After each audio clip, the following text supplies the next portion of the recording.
Paggalang at pagsunod kay Yahweh ay pasimula ng karunungan.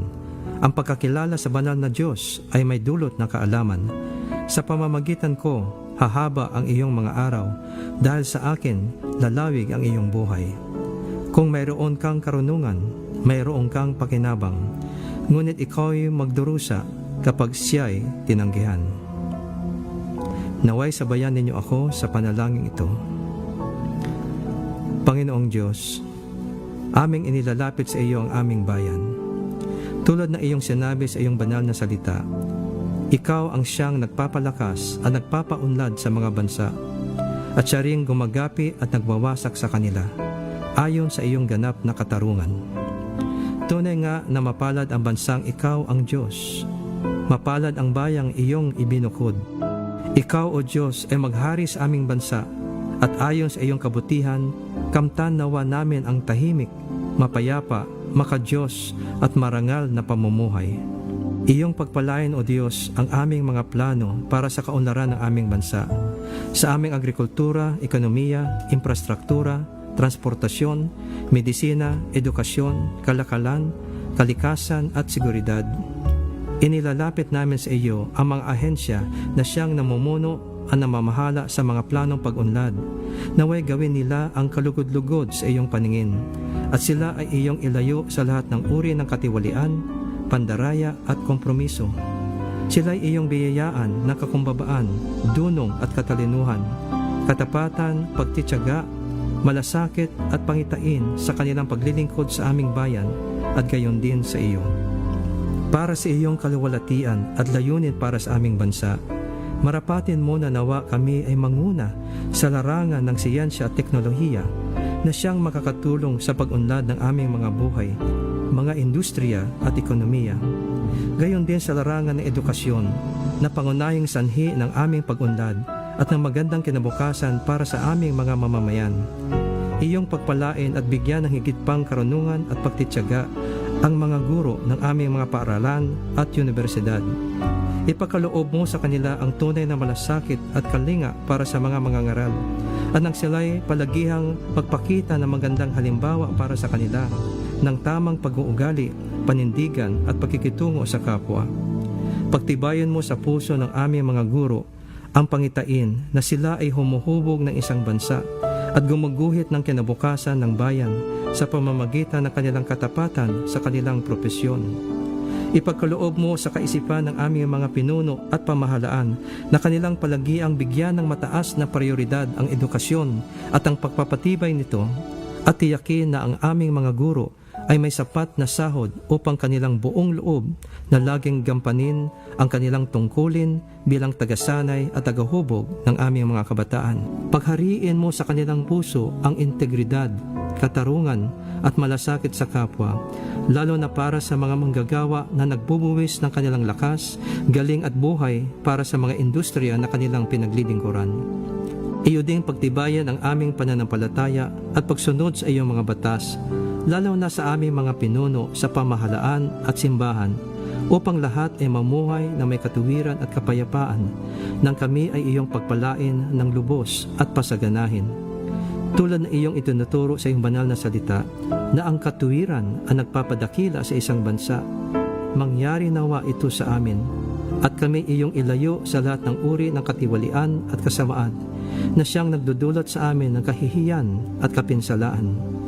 Masunod namin bilang isang bansa ang iyong kalooban dito sa lupa tulad ng sa langit.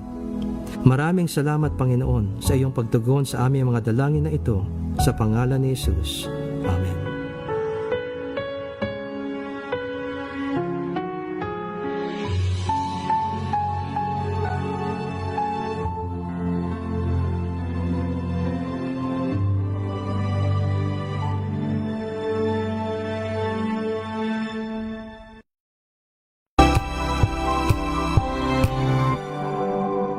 Ngayong ika-87 taon ng kauna-unahan, DZRH.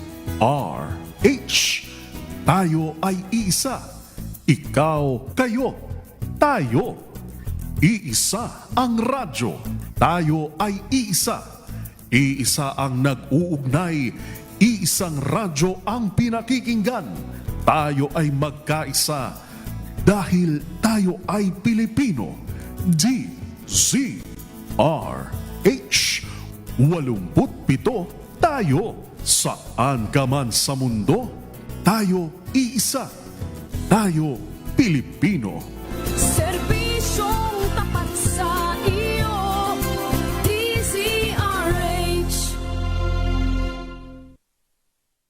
Tambalang Anthony Taberna at Jerry Baha ang gigising sa inyong umaga dahil lalatay ang humahagupit na diskusyon at komentaryo Lunes hanggang Biyernes sa 2x2.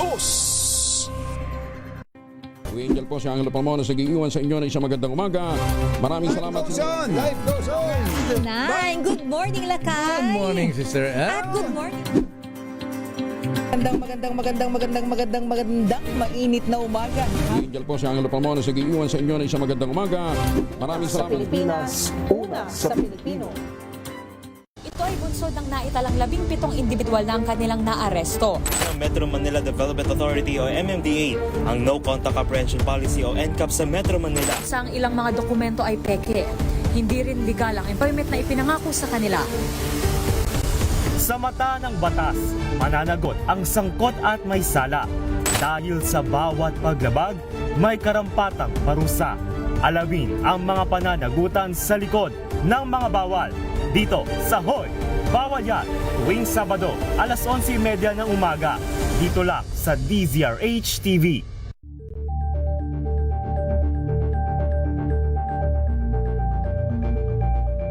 Tumunog na ang gantingan para sa kalikasan. Ang nagkamit ng parangal bilang Best News Anchor ay walang iba kundi si Angelo Palmones ng Magandang Umaga Pilipinas, DZRH Radio 666 kHz.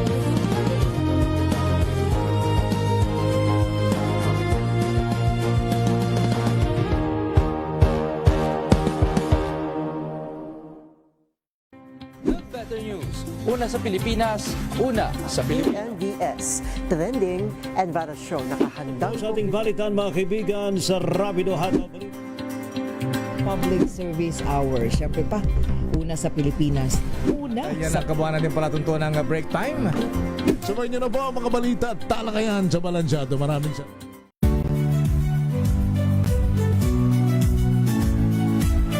Magandang araw mga kaibigan. Ito po ang inyong balerina ng bayan, si Lisa Macuja Elizalde, na nag-aanyaya sa inyong samahan kami at ang aming mga espesyal na panauhin para sa kalahating oras ng masayang kwentuhan sa aming programang Art to Art, kung saan ang usapang sining at kultura ay para sa lahat.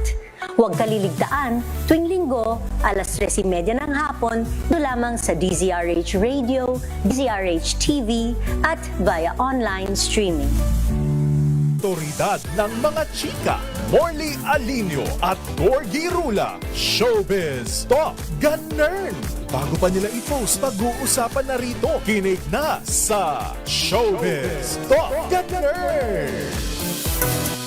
DZRH Makibalita, Makichika, kay Tita Molly at Tita Gorgie. Yes! Magandang gabi Pilipinas! It's Wednesday! My gosh, ang bilis ng araw. Maya-maya tapos na po ang buwan ng Hulyo. Pero hindi pa rin po tapos ang mga intriga at mga issues sa showbiz na pag-uusapan natin. Marami pa ho tayong susubaybayan dito po sa aming programang Showbiz Talk Ganern. Ako po si Gorgie Rula para sa DZRH, una sa Pilipinas, una sa Pilipino. Hawak namin ang beat ngayong gabi at syempre alam nyo naman sa August 2 na po ang gaganapin ang Mr. Philippines 2026 at syempre pinagbibigyan naman natin, tulungan natin ang ating kaibigan si Rex Bellarmino, ang producer po ng Mr. Philippines 2026 para i-promote at syempre para naman ho marami ang manood sa kanilang patimpalak na gaganapin po sa Palacio del Maynila dito sa may Rojas Boulevard sa Manila. Kaya maya-maya habang iniipon natin yung mga candidates na makakasama natin ngayong gabi at hinihintay. Kasi alam nyo po, mahirap ngayon pumasok dito sa amin sa DZRH dahil dyan sa ASEAN Summit, sa ASEAN meeting na yan. Kasi di ba malapit sa PICC, so medyo mahigpit talaga ang seguridad dito sa paligid. Pag pumasok ka, tinitingnan nila yung dyan sa mga malapit na kali, papasok papunta dito sa DZRH kasi madadaanan talaga natin yung PICC. Hinaharang ka, may checkpoint, hinaharang nila, tapos tinitingnan nila yung, tinatanong kung saan ka pupunta, tapos tinitingnan nila yung ID mo. So sabi ko sa DZRH po ako, so tinitingnan nila yung ID. So palagay ko doon na late po ang ating mga guest ngayong gabi, pinaikot sila. Hindi ko alam kung saan sila pa dumaan at yun na nga po, hopefully makakahabol naman sila dito. Pero meron na mga candidates dito na nakarating ng maaga at makakasama natin maya-maya. Pero syempre, kanina pa po nakatutok ang ating mga suki, kanina pa po nakaantabay sa atin at meron naman ho tayong isi-share mga pag-uusapang mga nagaganapan sa showbiz na sinusubaybayan natin ng mga issue nito mga nakaraang araw at I'm sure magbibigay kayo ng inyong mga opinion sa ating mga suki. Si Connie Tan Aguilar kanina pa tutok sa atin. Kanina pa siya bumabati at alam mo pagpasok natin, message agad si Arnel Relampago ng Kalibo Aklan. Kumusta dyan ang weather sa Kalibo Aklan, Arnel?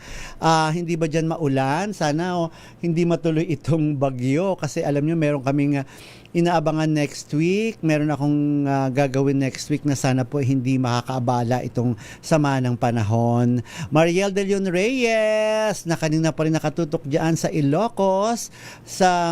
Inaasahan niya yata kasama natin si Tito Louie. Wala po si Tito Louie ngayon kasi lumipad siya patungong San Francisco, California. From Arizona ay lumipad siya sa San Francisco, California para dun sa I think meron ding pumano na miyembro ng pamilya. So, isi-share naman sa atin ni Tito Louie yan pagbalik po niya. Pero nasa Frisco po siya, nagbabiyahe po siya papuntang Frisco or nasa Frisco na yata siya ngayon. At syempre, si Tita Morley naman ay nakiusap na hindi muna siya sasama ngayon at kailangan din niyang, alam niyo naman po, ang mga senior citizen, ang daming issue sa health.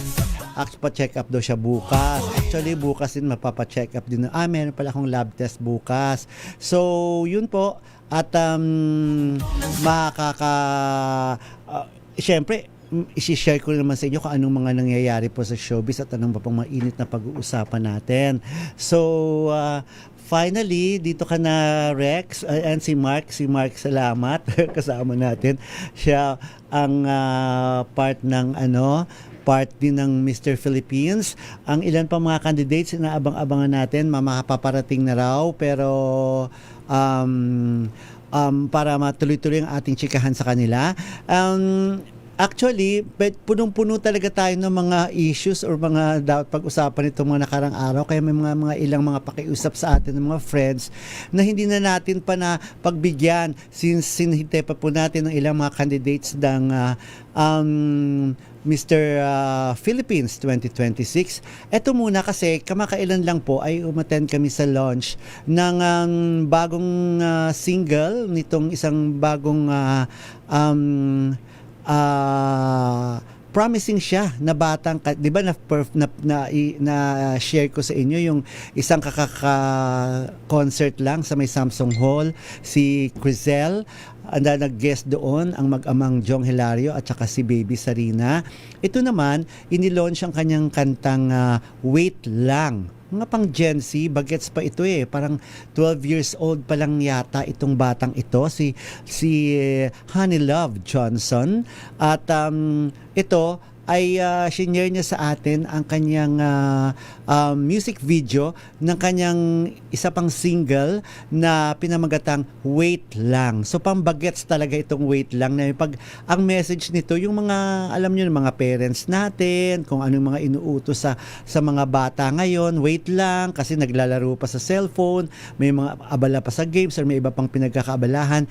Ito yung kanyang bagong single na ito na isi-share ko po sa inyo ngayong gabi. Ay cute naman. Pakinggan nyo at magbigay kayo ng feedback dito sa bagong kanta nitong batang si Honeylove Johnson. Ang kanyang awiting Wait Lang. Pakinggan po natin. Heto po. This award ay Hindi yan. Si Vice ganda yan. Yung isa lang. Yeah, you coming in from down the hall. I hear you, I just gotta stroll. Mama calling from the kitchen, daddy shouting. Did you listen? I'm in the middle of a mission. One more level, one more vision. Headphones on, volume high. Good job blowing on my lines. Anak, pakuwi mo ng bahay. Maglinis ka na sana, ha? Wait lang. Multitasking generation, digital imagination. Five tabs open in my brain, processing the situation. You say lazy, I say busy. Different world, it's kinda crazy. I'm not ignoring what you're saying. Just give me one more minute, maybe. It's not that I don't care. I swear I'll get there. Just pause the pressure. Let me get some air. Wait lang, sandali. Nikita Denma, just let me be. Wait lang, count to 3. I'm coming, ma, I promise you. Wait lang, chill ka lang. Hindi tumatakbo ang bahay natin. Wait lang, saglit lang. I'll do it now. After this one, going up in Wi-Fi speed. Everything we want, we see. Instant likes and instant needs. Patience ain't our specialty. Notifications non-stop, then don't ever wanna stop. When you call me, I respond, but my focus kinda drops. Not rebellious, just distracted. So much info getting stacked in every second's automatic. Life is moving super rapid. You had letters, we got DMs. You had landlines, we got PMs. Different times, but same love. Just adjusting how we deal, ma. I know you think I don't hope it, but I'm just wired a different way. Give me time, I'll compensate. Don't be mad, okay? Wait lang, sandali. Nikita Denma, just say maybe. Wait lang, count to 3. I'm coming, ma, I promise you. Wait lang, chill ka lang. Hindi tumatakbo ang bahay natin. Wait lang, saglit lang. I'll do it now. After this one. Sandali lang, teka lang, mad. Di ako tamad, may ginagawa pa. Online class o kaya trabaho, minsan puta ko sa buong na gabi. Oh, son ng scroll, friends, stressing. Kasi sa future, di mo lang napapansin. Wait lang, sagot, pero di ibig sabihin na wala akong pakialam sa bilin. Gen Z man o millennial, fast-paced life, di intentional. Respeto pa rin, original. Love ko kayo, that's essential. Wait lang, sandali, saglit lang. I'm on my way. Wait lang, sandali. Di kita Denma, just let me be. Wait lang, count to 3. I'm coming, ma, I promise you. Wait lang, saglit lang. Generation namin mabilis lang. Wait lang, don't be mad. Love you, ma. You're not so bad, kid. Mama, anak, me. Wait lang. Yan po ang Wait Lang ni Honeylove Johnson, di ba? Ang cute naman ng kanta niya at pang-bagets siya talaga. At ito, na-interview namin ito nung launch niya, itong si Honeylove Johnson, na sa murang edad, sabi ko, paano ka nakaka-relate sa kinakanta mo? Sabi ko, kasi parang ang bagets mo pa, nakaka-relate ka ba doon? Naintindihan mo ba yung message na gustong iparating ng mga kanta mo? Kasi parang pang-matured naman siya, yung iba mo, lalo na yung mga love songs. Heto ang kanyang sagot, pakinggan natin, si Honeylove Johnson. For me, when sing a song I don't relate to, I just try my best to capture the feeling and the emotion of the song. Actually, I myself, I sing a lot of songs that are not related to me, but even if they're not not related to me, I still enjoy them and I love the vibe, the beat, the melody, just everything about it. Ayan po, si Honeylove Johnson. Okay, tuloy-tuloy po ang ating chikahan. Siyempre, bago po natin tawagin ang ating mga special guests ngayong gabi, siyempre ang ating mga nanay, kanina pa hong nakatutok si Mami Sherry Ramirez. Magandang gabi, Mami Sherry Ramirez. Kasama si Miss Joyce Ramirez, ang kanyang napakagandang anak na nagtataray sa Facebook na naman kanina. Parang may pasabog siyang blind item kanina. Nakukulitin niya kita, Joyce, kung sino yon. At saka si Nanay Norma Karingal at saka si Nanay Linda Asonsa. Magandang gabi po. At ang ating po mga suki, of course, si Tita Aida Espiritu ng ABS-CBN. I'm sure mamaya magtatatalak na naman yan. Sabi, maghugas na kayo ng plato. Sabi ni Tita Aida. Miggy Fallar Villa, Mel de la Cruz, Florbe Fernandez, of course. Tita Becky Villanueva Tezuka. Magandang gabi. Of course, si Lynn Figueroa. Francisco Antonio Ramirez Garcia. Si Tita Becky Villanueva Tezuka dyan sa Japan. Ligaya Anki. I'm sure gising na si Ligaya Anki dyan naman sa Alaska. Vasey Bunsoy, yes, Ligaya, present ka, I know. Jojo Maquindoran Mabalot ng United Kingdom. Si Marilu Di Guzman, Marshall Uy, Leo Havares ng Puerto Princesa, Palawan. Si John Lucero, hello. Si Wilma Limpios, Tita Mor, batiin niyo po ang pamangkin kong kambal, si Diana at Darwin Ray from Cityland, Barangay de Ocampo 13, Martires, Cavite. Magandang gabi sa inyo dyan. Angelito Manalastas, happy birthday. Birthday pala nung kanyang kambal na pamangkin, si Diana. Diana at saka si Darwin, happy birthday. And of course, Shari Picho dyan naman sa Seattle, Washington. Okay, hawak na natin ng beat. Tuloy-tuloy po ang ating chikahan. At syempre, habang hinihintay po natin ang iba pa hong mga candidates ng Mr. Philippines 2026, tawagin na muna natin mga unang nakarating dito at mabutit nakaupo siya ngayon dito. Siya munang aking unang tatawagin. Siya po ang head ng candidate sa affairs. Ang ganda ng title, no? Parang pwede kang makikipag-affair sa mga candidates. Baka may magka-affair ka sa mga candidates, di ba? Ito, it's an honor kasi radio personality din ito, of course. At baka gusto ko siya, mabutit siyang umupo dito. Baka meron siyang mga comment or meron siyang opinion sa mga issues sa showbiz na pinag-uusapan pa rin hanggang ngayon. Mr. Mark, salamat. Hello, magandang gabi. Good evening, Tito Gorgie.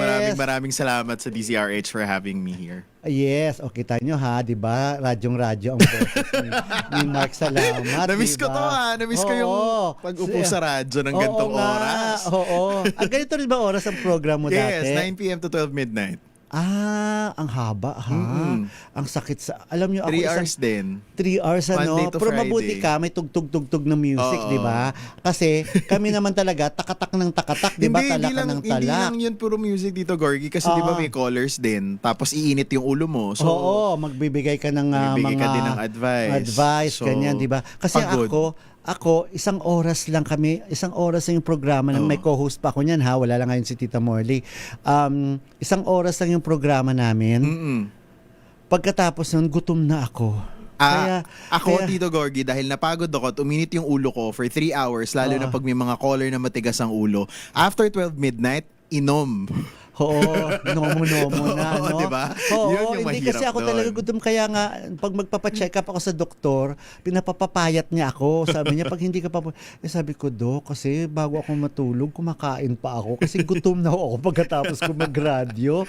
Kakapagod kaya yung Nakakapagod pero fulfilling naman, di ba? Okay so, naman, masaya naman. At nakakatuwa, at lalo na pag nagre-react yung mga listeners mo, yung mga nakakatuwa sa amin kasi ganitong oras, kagigising lang ng ibang mga listeners sa ibang bansa. Karamihan ng mga listeners namin sa Amerika, sa UK, mga ganun sila. So, mumaga sa kanila doon. Okay naman mga Asian countries, okay lang din. Pero, involved talaga sila. Correct, Oo, correct. involved talaga sila. So, yun. At mabutit na kasama ka ngayon. Ito, tanungin lang muna bago natin tawagin yung iba pa Sige. mga candidates. Gaanong challenge sa'yo if you had, ang hirap kaya? Ang hirap. 51 candidates, 51 candidates, Tito Gorgie. tapos ikaw yung humahawak sa kanila. Yes. Ikaw nag-handle sa kanila. Mga lalaki pa yan. Di ba? Ang titigas ng ulo, di ba? So, kamusta? Paano mo ma-handle sila? Ako siguro sobrang nung kinausap ako ng Mr. Philippines at tinanong ako kung ano yung department na gusto kong hawakan, I really volunteered to be the candidate affairs head. Sabi ko, ayoko sa production kasi medyo pagod na ako dyan at alam kong mas madugo, pero alam ko din that equally challenging yung department ko because nasa akin kumbaga yung backbone ng isang pageant. Because I told the organizers na gusto ko siyang hawakan kasi kapag naayos ko yung experience ng mga candidates, from there kasi sila mismo yung magiging kumbaga produkto namin na magpapalaganap kung ano yung experience nila this year para next year mas madami pang gustong sumali, sila mismo yung magkukwento ng experience kung gaano ka-organized, kung gaano ka-professional, kung gaano sila naalagaan. So sabi ko, I really wanted to take hold of that possession and maramdaman nilang lahat na, okay, sa dami pala ng male pageant sa Pilipinas, iba pala yung experience sumali sa Mr. Philippines kasi dito, ganito yung pag-aalaga. So, speaking of nandun ang alaga, challenge. and speaking of alaga, ako kasi na-experience ko rin yan Starstruck naman ang hinawakan ko. From Starstruck 2 to 5 ba or 6. Basta sunod-sunod yun na taon na mga male participants naman na mga hopefuls, mga male hopefuls naman ang hawak ko. So itong mga nag-aartista sa Starstruck na mga lalaki. So since sabi mo pag-aalaga, involved ka sa kanila di ba? Alam mo yung mga kwento nila, alam mo yung problema nila na tumutulong ka kung paano ito ma-solve. Kasi bago ka mag-share na ito, kasi ito lang naalala ko lang bigla, may isang, sikat na siya ngayon, kilala na siyang aktor ngayon, galing siya sa Starstruck. So, pino-forward ko sa kanila yung mga requirements. Siyempre, sunod-sunod yung mga mga activities nila. Sabi niya, Tito Gord, sabi niya, wala na akong time magbili ng mga t-shirts kasi kailangan ng 3 kulay na t-shirts kinabukasan. Kasi nandito pa po kami sa kung anong taping yata yon. So sabi niya, wala na ho akong time. So ibinili ko. So sabi ko, iwan ko na lang dun sa guard, kunin mo na lang. Sige, ako na muna, bayaran mo na lang ako. So binili ko na. Dahil pinagkikwento ba naman sa mga kapwa, hopeful sa mga kasamahan niya na binili ko siya ng t-shirt, na intriga tuloy, napagalitan tuloy ako ng EP na, kasi mahahalata, nila, akala na may favoritism, pero biniling up niya sa akin yung problema na yon. So ginawan ko ng paraan. So ako pa pala talaga na, hoy, sabi ko doon sa handler nila, sabi ko, sigilin mo si muntik na ako mabanggit ang pangalan kasi kilala pa naman artista yon. Sabi niya, sigilin mo siya kasi kakalat niya na binili ko siya ng t-shirt. Sabi ko, babayaran niya yun, ayun, binayaran naman. So yun, ikaw, hindi ka ba na-intriga, lalo na't ito mga male talents ako ito? Siguro for the past month na ako yung nag-aasikaso sa kanila, I don't think na merong intriga kasi sa simula pa lang ng orientation, sinabi ko na agad sa kanila that I will be fair and I will be available to everybody na meron talagang kailangan sa akin. And I am very fortunate enough to have a team talaga who supports me. As in, nandyan si Jay, nandyan si Kyle, nandyan si Matilda. I made sure na bawat isa doon sa mga nasa team ko, may kanya-kanya silang toka. Kumbaga, itong bagay na to, yung schedules, ito sa'yo. Kung may requirements na kailangan, ito yung sa'yo. Kung may guestings, ito yung sa'yo. So, I made sure na lahat ng candidates, kung may kailangan, ako yung personally sumasagot. And kung merong kailangang isilbi, nandyan yung team para suportahan sila. And I don't think talaga mararamdaman nila yung favoritism because ang number 1, Tito Gorgie, na ginawa ko, I made sure that we do have an individual board per candidate. Kasi para kung meron mang isang candidate na may personal concern, hindi siya nakikita ng ibang candidates. Okay. So even yung pagsisilbi namin sa kanila, isa-isa talaga. Okay. Ituloy-tuloy na po natin. Papakilala natin ang iba pang mga candidates na dumating na ngayon. Hopefully, makaabot pa yung iba. 30 minutes na lang natira sa atin. Ratsada na po natin. Sila na po magpapakilala at sabihin nila kung ano ang nire-represent nilang bansa. O, di ba? Simulan muna natin. After you, simulan muna natin. Mula naman po siyang ipinagmamalaki ng Cordillera. Hello, papakilala ka na, Iho. Hello po. Oh, ang gwapo ha. Tingnan nyo ha. Ayan. Yes, pakilala ka na. Ako po si Hazen Jack Dominguez Lapinas. Full-blooded Igorot po ako from the Cordillera po. Cordillera, yes. Hazen Jack Lapinas. Opo. Okay, Hazen Jack Lapinas. Sunod naman, nag-guess na natin to at saka arrive na ito, artista na ito Pakilala ka. Okay. My name is Zandro Gonzalez, representing Mandaluyong City. O, di ba? Mandaluyong City, pero parang galing Amerika, di ba? Ayan po, si Zandro. Zandro, anong apelyido mo, Zandro? Sales. Sandro Sales. O, tama. Zandro Sales ng Mandaluyong City. Okay. Eto muna, Mandaluyong muna ang tatanungin ko. Kasi sumali ka na sa Mr. Grand 2 years ba o 3 years ago. Pang ilan mo na itong competition na sinalihan ngayon? Second national po. Okay. So from Mr. Grand, ito na yung next mo. Yes po. Ito na yung next mo. Ano ngayon nakuha mong title sa Mr. Grand? Mr. Grand Icon 2024. May sinalihan ka bang competition nun? Dapat po may lalabanan pero hindi na natuloy. Hindi natuloy. Yes, oo. Pero if ever matuloy yon, ikaw pa rin ba ipire-represent ng bansa or paano? Kung gugustuhin po ng org, bakit po hindi? Siyempre, okay. Oo. ilalaban po natin ang pride ng bansa natin. Mukhang ready ka naman, di ba? Anong height mo nga, Sandro? 5'8" and a half po. 5'9" na yan. Round off na natin sa 5'9". Okay. Hazen naman, anong height mo? 5'10" po. Hindi mo ka matangkad ha? Parang 5'11" ka na. Oo. Hazen, first time ba mo mag-represent ng Cordillera? First time mo sumali sa ganitong competition? Opo, very first time na national pageant ko po to. Mm-hmm. But may past pageant po ako na pang probinsya lang po. Sa probinsya. Sa Cordillera ito? Opo. Oo. Sa Cordillera, ano pang mga sinalihan mo doon? Mr. Grand Cordillera, Mr. La Trinidad, mga ganun po. Oo. So, taga doon ka talaga sa Cordillera? Opo, I'm from Mountain Province po. Sa Mountain Province. So, what do you do there? Anong mo?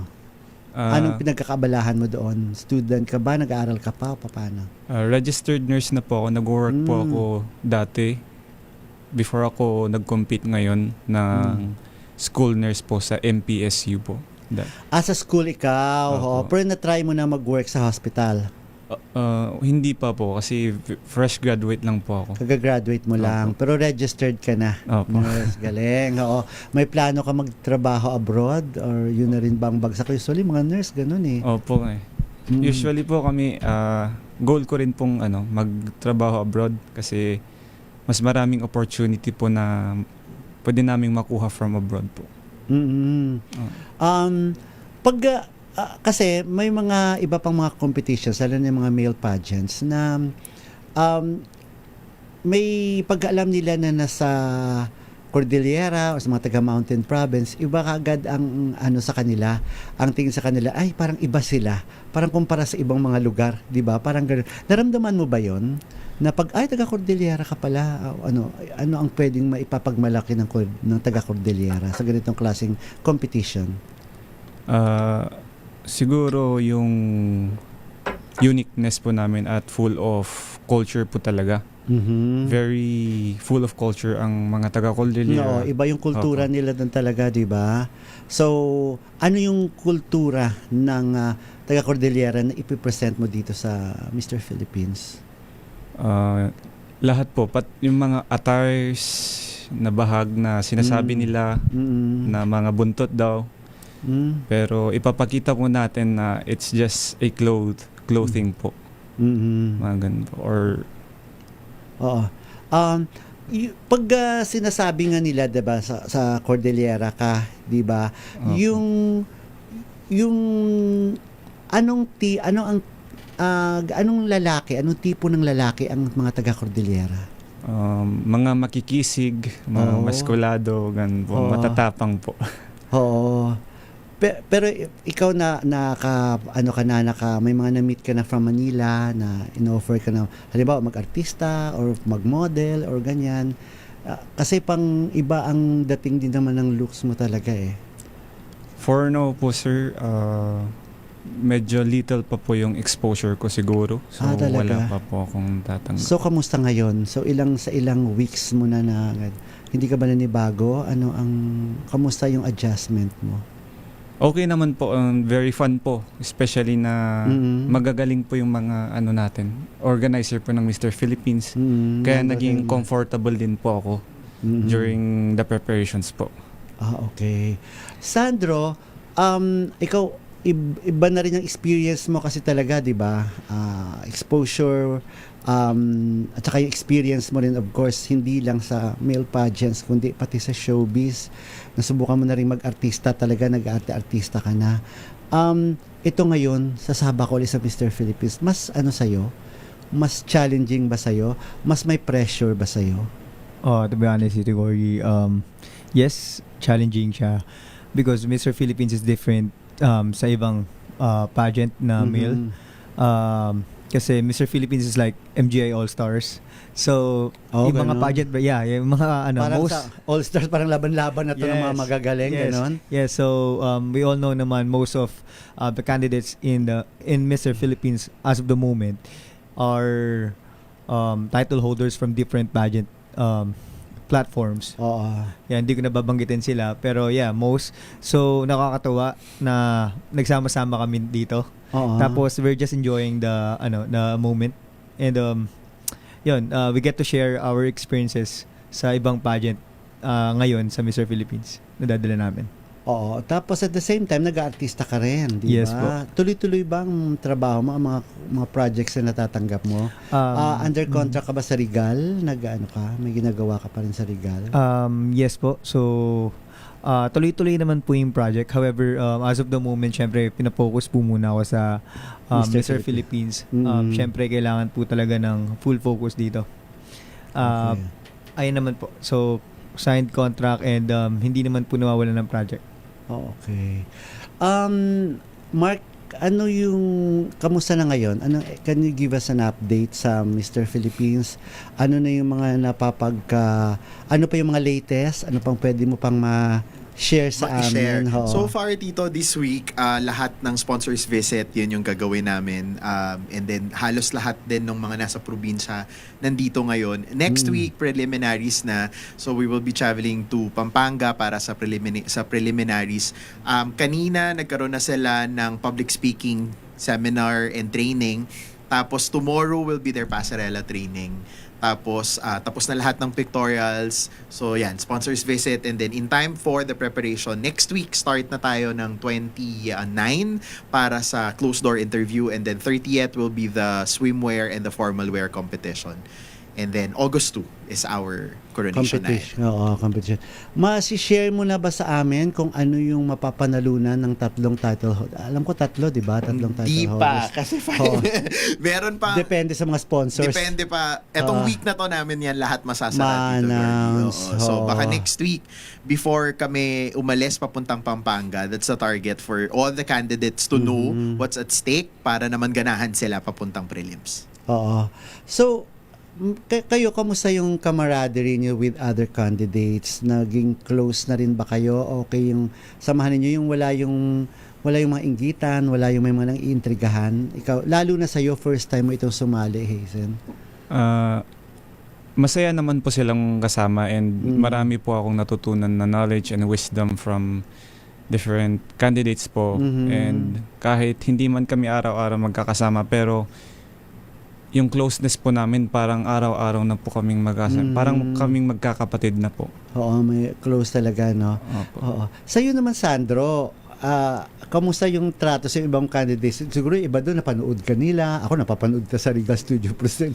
May mga ano ka, may mga role ka na talaga doon na ginagampanan. Tingin nila sa'yo talaga artista ka, ganon? Hindi naman, Tito, kasi tinatawag nila akong kuya. So parang ikaw yung kuya ka nila. Yeah, kuya. Kuya. Good thing about yun sa Mr. Philippines. Good thing about pageantry actually na yung brotherhood and also sa babae naman sisterhood. So sa Mr. Grad, yung mga brothers ko doon until now close pa rin kami, nagkikita-kita pa rin kami. So hopefully sa Mr. Philippines kasi ngayon nakikita ko na maganda yung samahan namin, walang siyempre sa lalaki naman walang walang sabotayan, walang intrigahan. Sa amin walang kita mo agad pagka may something or may hidden agenda pero sa amin naman we're enjoying the moment, we're happy together. Nakita dun sa page kanina, nagbinuhat pa nila ako, ewan ko kung bakit. Ayun, ang saya lang namin kanina. So saan yon yung kanina? Saan, anong activity niya? Kanina yung sa advocacy namin sa JCI po, in sa Quezon City. So after po nung public speaking po namin, nagkaroon po kami ng advocacy contest.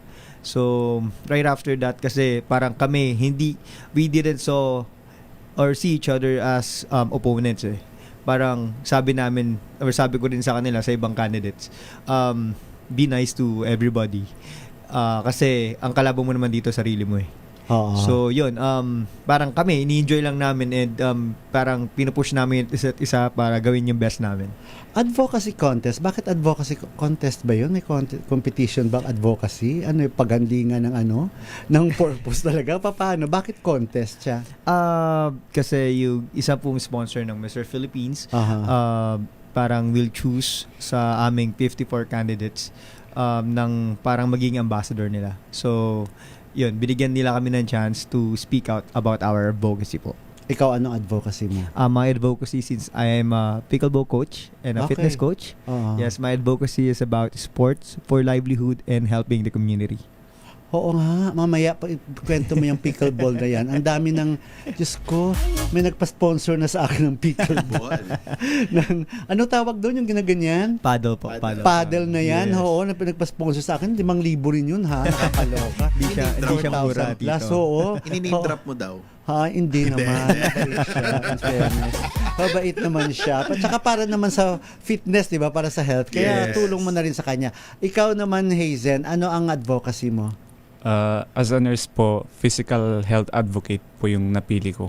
Okay. So, paano yun? Lalo na sa inyo sa Cordillera, ano yung madalas na experience ng mga taga roon na karamdaman nila at paano mo ito ma-promote itong advocacy mo ito? Para sa akin naman po, hindi lang po sa Cordillera na experience yung mga diseases na nararanasan ng mga tao.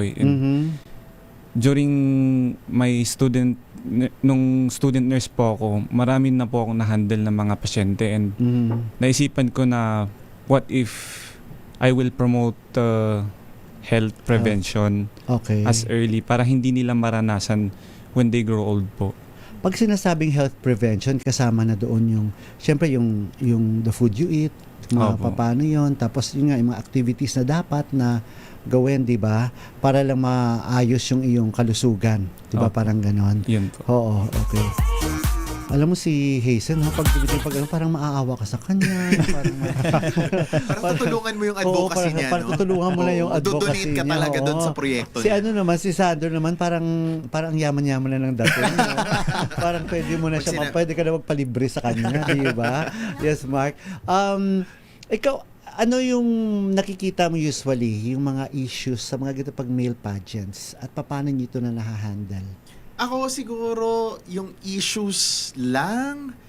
Issues ba? Kasi parang wala talaga eh. I mean, so far sa lahat, laging brotherhood eh. At actually, kapag every time that there's a male pageant, pag lumabas yung resulta, grabe nilang nire-respeto kung ano man yung naging resulta based dun sa judges. Kasi hindi sila yung away gentleman kasi talaga sila. Kumbaga, it's a contest but there's a gentleman's agreement between them na kung sino yung nanalo, deserve ko at susuportahan kita. Suportahan Oo, sila. suportahan. Oo, Parang walang hindi talaga. ganun, no? Because you know that I'm managing also beauty queens.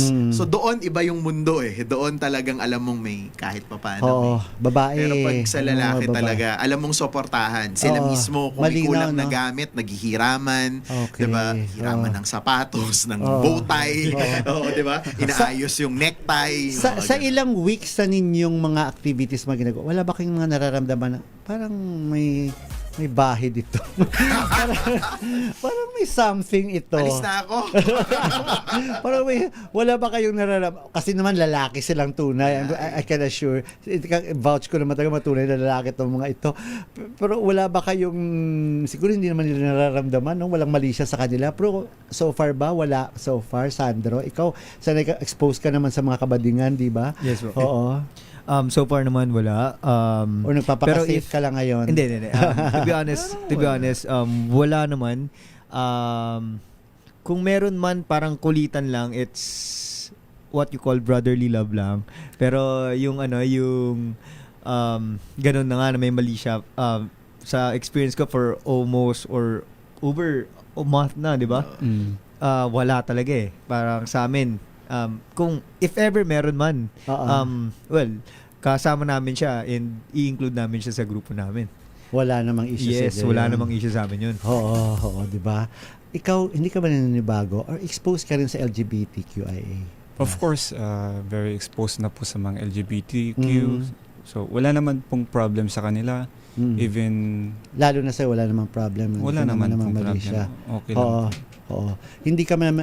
Wala ka na experience na parang medyo iba na yung trato sa'yo ng isang bading na ito? So far, wala pa naman po. Mababait po sila eh.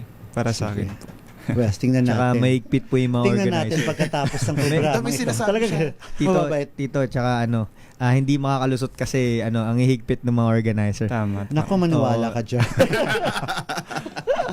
Sinisita agad. Oo, sinisita agad. Oo. Yes. Ito na nga, sumubaybay ito sa sa journey mo sa bilang pageant contestero, di ba?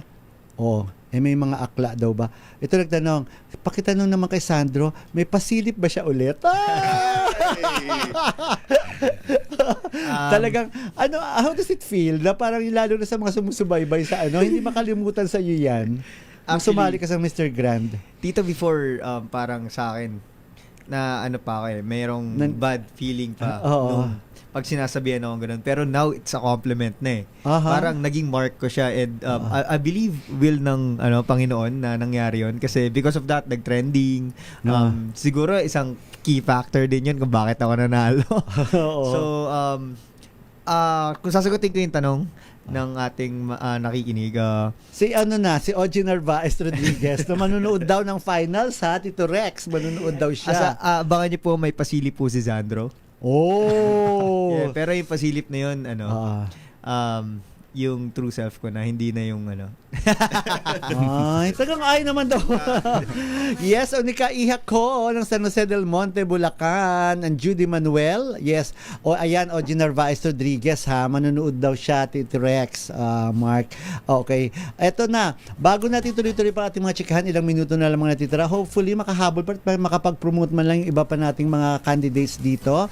Eto muna. Siyempre, ready muna natin, Tita Morley. Ito muna ang ating paalala po sa ating mga misis na mas masarap sa tenga ang tunog na malinis na hugasin. Yung kapag kinuskus ng daliri, alam mo walang bahid kasi yung tunog. Yan ang heavy duty linis ng Smart Dishwashing Paste. Smart Dishwashing Paste may double tanggaling formula, kaya tanggal sebo, tanggal bakterya pa. Yan ang Smart Dishwashing Paste, plato, kaldero o plastic linis, fantastic. Smart Dishwashing Paste, a product of ACS Manufacturing Corporation. Gorgie po ito, proud user of Smart Dishwashing Paste. Mami, laundry day na ba? Kunot na una naman ba sa makapit, madikit, at malupit naman siya? All you need is pride. Bakit pahihirapan ng self Kung sa Pride, easy and worry-free ang laundry. Sa Triple Stain Away Formula, tanggal ang matitinding mancha based on taste, chocolate, mud and Sibumon cotton. Gawa ng ACS to.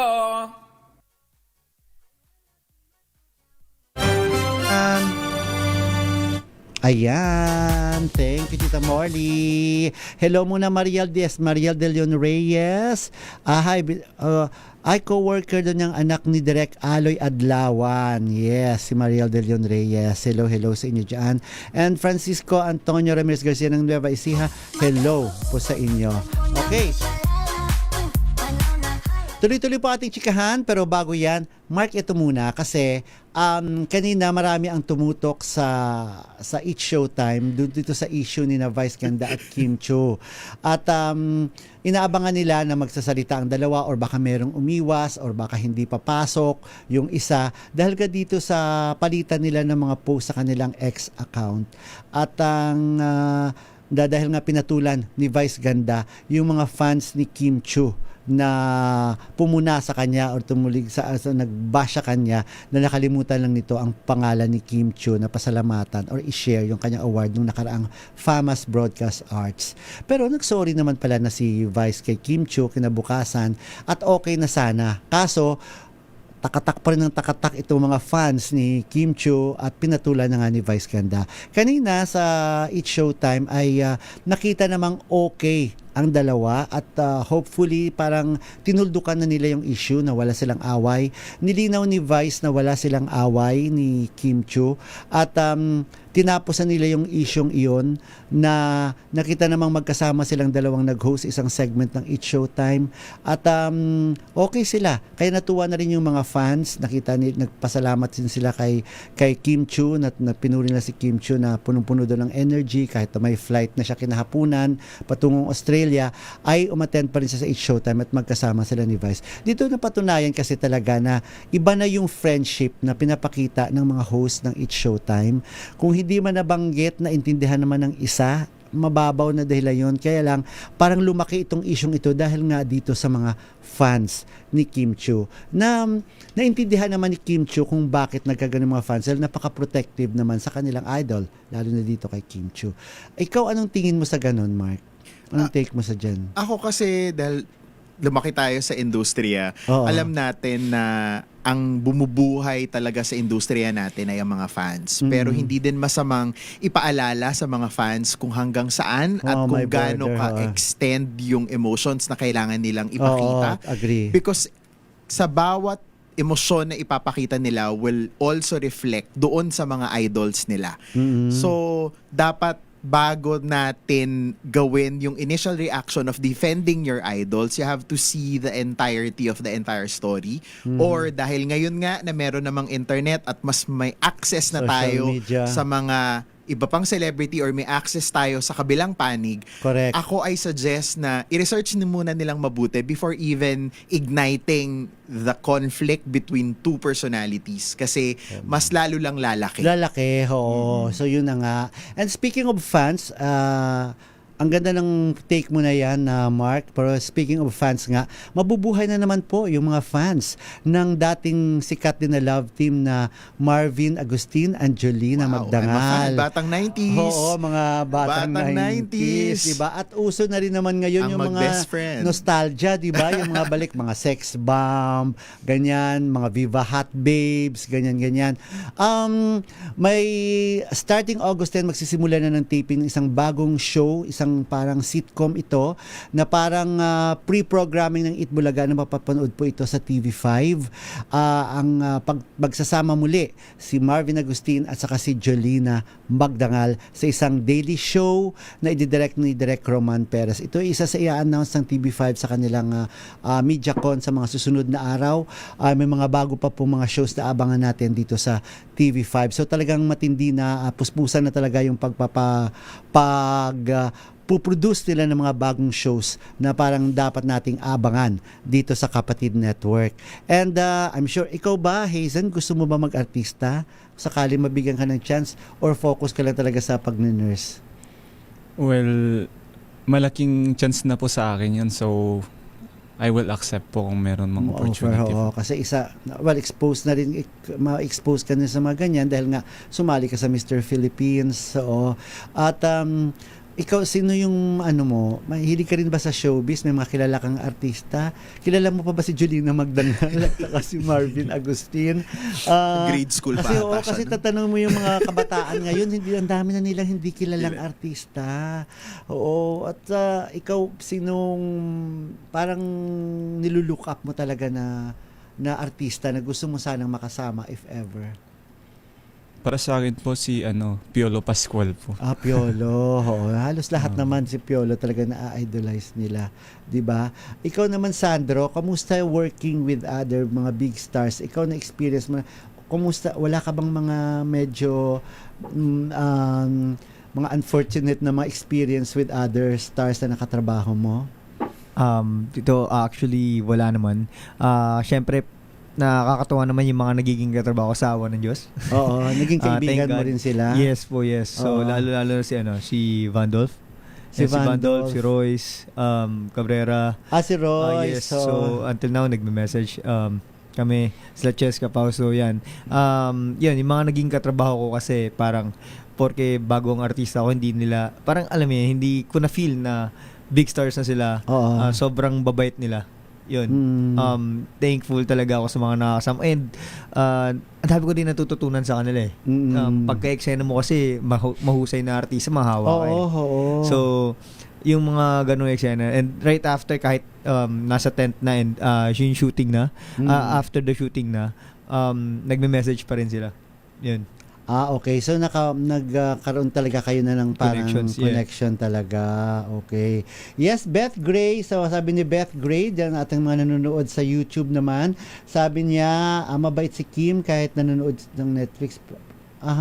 Okay. Pasensya na, Beth, hindi ko maintindihan ibang mga message. Pro sports daw si Kim at sanay naman daw sa mga jokes na ganyan, sabi ni Beth Gray.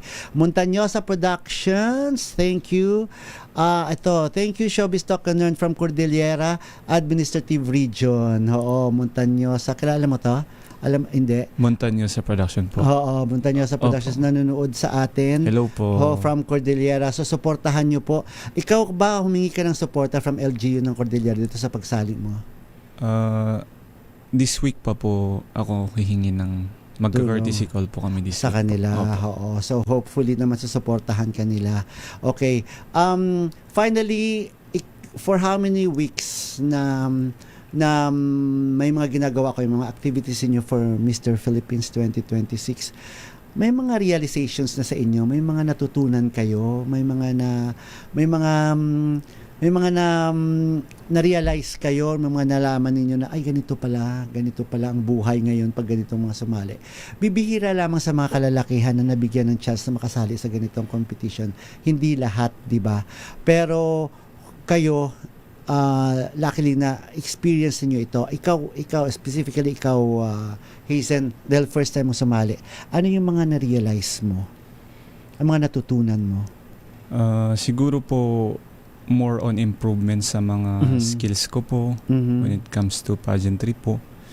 Kasi nung nakilala ko po yung ibang candidates, doon ko na-realize na hindi pa po pala enough yung nalalaman ko po. Iba yung natutunan mo sa school kaysa sa natutunan mo sa kapwa eh. 'Di ba? Parang ganon. Oo. So ano yung mga una mo talaga natutunan o nalalaman mo sa kanila, lalo na pakikitungo sa kanila? Well, marami po akong nakilalang older candidates po and mas marami po silang ideas in life na nakuha ko, which is nagagamit ko din ngayon. So, yun po. Ilang taon ka na ba? 24 na po. 24. So may mga ibang candidates na older sa iyo. Opo. Ikaw, Sandro, pangalawa mo na to sa national competition. Meron ka pa bang mga ay ganito, bakit ngayon ko lang to nalaman, mga tipong ganon? Actually, Tito, yung naniniwala kasi ako na na I've been experience or na-experience ko na yung yung I've been there, yung nanalo, yung naging parang nakakapasok sa showbiz, happy about it. naniniwala ko na yung education, hindi nag-stop yun sa eskwelahan eh. Naniniwala ko na you are improving each and every day. Parang may nangyari na bago, mas tututo ka ulit. Nagulat ako nung pagsali ko dito. Yung mga, kala ko parang uulit lang, it's a cycle, pero hindi. Parang na-surprise ako na may bago ng bago. Yes, may bago ng bago. Yun, so natutuwa ako sa mga New Year, yung parang present ko or magiging future, natututo ako lagi ng bago. So parang for me na-realize ko na na ang sarap mabuhay. Ang sarap mabuhay hangga't buhay ka, tututo ka ng bagong experiences. Sometimes hindi magandang experience pero you learn something from it. Correct. Oo. At ang sarap din talaga matutulog ka, lalo't gwapo ka. Gwapo kayo. Sabi nga ni si Wilma Limpios, ang gugwapo naman ng mga guest mo, Tito Gorgie, sabi ni Wilma. Yes! Salamat po sa inyong pagtutok sa atin. Finally, Mark, anong ating aabangan sa Mr. Philippines 2026 sa August 2? Abangan po natin sa August 2, maglalaban-laban po ang 51 special and modern gentleman ng Pilipinas, representing 51 cities and provinces across the Philippines. Lahat po yan ay magpapasiklaban. Abangan nila yung opening hanggang yung coronation na. Yes, yung opening na rampa plus yung swimwear competition and then yung production namin for the formal wear category. So, yun po, abangan. Sana po tuloy-tuloy yung suporta, especially sa pag-vote sa ating mga candidates via CISProtect. Ayan. Thank you very much. At medyo bitin pa tayo. Pero makakausap at makakatsikahan pa naman kayo sa mga susunod pang araw. Papaalam. Yes, congrats daw at all the best sa mga candidates, sabi ni Shari Picho. Samahan niyo po ako sa aming panalangin gabi-gabi para sa kapayapaan sa Pilipinas. Makapangyarihang Diyos, sa inyong habag at awa, patawarin niyo po ang aming mga sala at ang kasalanan ng aming lipi. Kalugdan niyo po kami sa aming pagsamo para sa aming bansang Pilipinas. Biyayaan niyo po kami sa aming mga pinuno ng karunungan, integridad, katapatan at katuwiran. Kalingain niyo po ang aming pamilya at ingatan ang aming mga anak. Tulungan niyo po kaming maging matuwid na mamamayan na mumuhay ng mapayapa, matapat at may tunay na malasakit, pagtanggap at pagpapatawad. Protektahan niyo po ang aming bayan sa anumang banta ng pananakop ng dayuhan at nakawawasak ng impluensya at ipagtanggol kami sa anumang uri ng paglabag sa batas, terorismo at digmaan. Pagkalooban niyo po ang aming bansa ng kapayapaan, pagkakaisa at kasaganaan at hayaang maganap ang tunay na pagbabago sa aming bayan upang kami ay maging iyong liwanag sa Asya at sa mundo. Amen. Maraming salamat po. Maraming salamat, Mark. Salamat. Thank you, Tito Gorgie. Thank you, Hazen. Thank you po, Tito. And of course, Sandro. Maraming salamat at good luck sa inyo. Parang nakikinita ko na. Parang wagi kayo. Parang ang ganda ng dating ninyong dalawa talaga. Maraming salamat po sa inyong pagtutok sa aming programang Showbiz Talk Ganern. Ako po si Gorgie Rula para sa DZRH. Una sa Pilipinas, una sa Pilipino. What your love can be. I have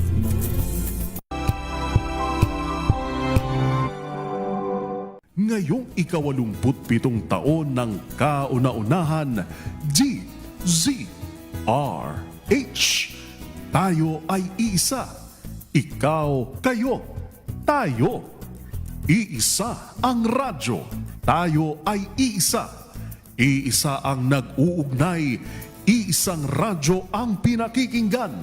Tayo ay magkaisa dahil tayo ay Pilipino.